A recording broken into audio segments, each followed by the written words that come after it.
আসসালামু আলাইকুম।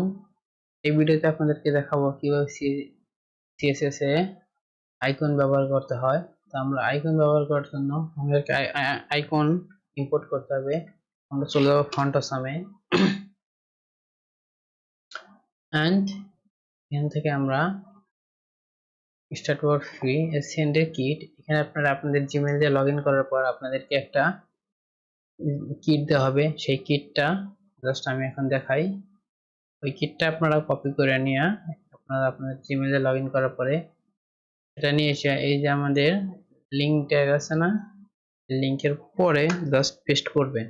এখানে যে এরকম একটা লিঙ্ক দিবে যে কিট ফন্ট অসাম এত এত এত এত, অথবা আপনারা এখান থেকেও আনতে পারবেন। সেটা হচ্ছে যে ব্রাউজারে যা লিখবেন cdn.js, আপনারা এই ওয়েবসাইটে যাবেন cdn.js আর এখানে যা লিখবেন ফন্ট অসাম। এটা এখন কাজ করতেছে না, তবুও আসার কথা ছিল। এই যে ফন্ট অসাম, আপনারা জাস্ট এই লিঙ্কটা কপি করে নিয়ে এসে HTML এ পেস্ট করবেন, তাহলেই কাজ করবে। এই যে পারফেক্ট। আমরা আইকন দেখবো কিভাবে আইকন ইউজ করতে হয়, কারণ আমরা ফ্রি আইকনগুলো ইউজ করতে পারবো। এটা না, আমরা ধরেন যে ফেসবুকের আইকনটা ইউজ করি। এই যে নিচে ফ্রেমের মধ্যে যেটা দেওয়া আছে এটাকে এখানে পেস্ট করবেন। এটা আমরা দু তিনটা নেই এন্ড সেভড। আমরা আমাদের ব্রাউজারে যাই, এই দেখেন আমরা ফেসবুক দেখতে পারতেছি। তখন আমরা কি করব, এই আইকনের কালারটা যদি চেঞ্জ করতে চাই তাহলে এই বক্সকে ধরতে হবে। বক্সের মধ্যে যে আই আছে সেই আইকে সিলেক্ট করতে হবে। কারণ সেখানে আমরা যদি কালার হিসেবে দিয়ে দেই গ্রিন, তাহলে সেভ করার সাথে সাথে কালারটা গ্রিন হয়ে গেছে।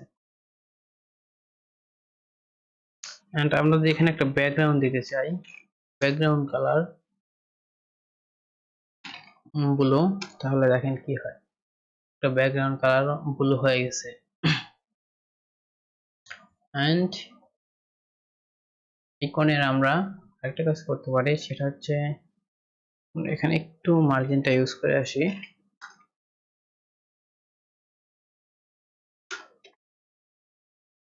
সেভ। এন্ড আমরা এখানে আরেকটা কাজ করতে পারি, সেটা হচ্ছে বর্ডার